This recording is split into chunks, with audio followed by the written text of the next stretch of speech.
কখনো কোনো মাদকের অভিযোগ কারো কাছ থেকে পাইনি, কিন্তু বিগত কয়েক বছরে মাদকের অনুপ্রবেশ ঘটেছে আমার 2 উপজেলায়, ভোলা জেলাতে ব্যাপকভাবে। তো আমরা আশা করবো যুব সমাজকে আমরা তাদেরকে উজ্জীবিত করতে পারবো, তারা যাতে সকল প্রকার নেশা জাতীয় দ্রব্য পরিহার করতে পারে, তারা যেন খেলাধুলায় অংশগ্রহণ করে, ডিবেটে অংশগ্রহণ করে, লেখালেখি সাহিত্য চর্চায় মনোনিবেশ করে আমরা একটি কালচারাল উন্নত বাংলাদেশ গড়ে তুলতে চাই।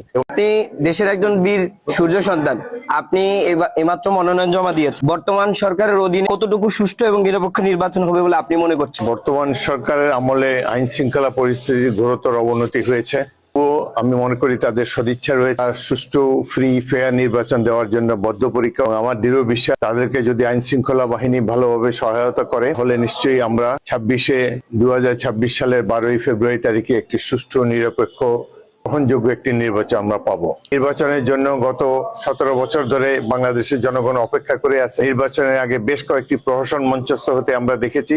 আশা করি এই অতীতের কালো অধ্যায় ভুলে গিয়ে বাংলাদেশে এক নতুন দিগন্তের সূচনা হবে। আমরা একটি সমৃদ্ধ গণতান্ত্রিক বাংলাদেশ বিনির্মাণের পক্ষে দৃঢ় পদক্ষেপে এগিয়ে যাব।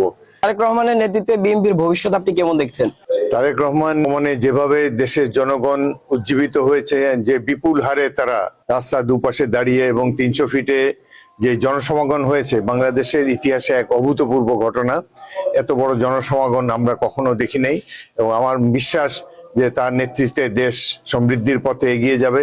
সাধারণ জনগণের এই যে বিপুল হারে আগমন, এতে বোঝাই যাচ্ছে যে তারা তার আস্থা জ্ঞাপন করেছে নেতা হিসাবে জনাব তারেক রহমানের প্রতি, এবং তিনি তার পিতা এবং মাতার যোগ্য উত্তরসূরি হবেন বলেই আমরা বিশ্বাস। ক্ষমতায় গেলে নতুন প্রজন্মের জন্য আপনাদের কি পরিকল্পনা রয়েছে? আমরা আশা করব নতুন প্রজন্ম।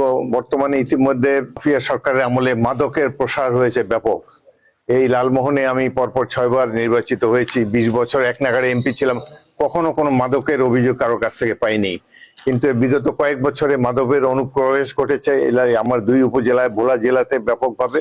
তো আমরা আশা করব যুব সমাজকে আমরা তাদেরকে উজ্জীবিত করতে পারবো, তারা যাতে সকল প্রকার নেশা জাতীয় দ্রব্য পরিহার করতে পারে, তারা যেন খেলাধুলায় অংশগ্রহণ করে, ডিবেটে অংশগ্রহণ করে, লেখালেখি সাহিত্য চর্চায় মনোনিবেশ করে আমরা একটি কালচারাল উন্নত বাংলাদেশ গড়ে তুলতে চাই এবং এই যুবকরাই তার নেতৃত্ব দিবে, এটাই আমি আশা করি।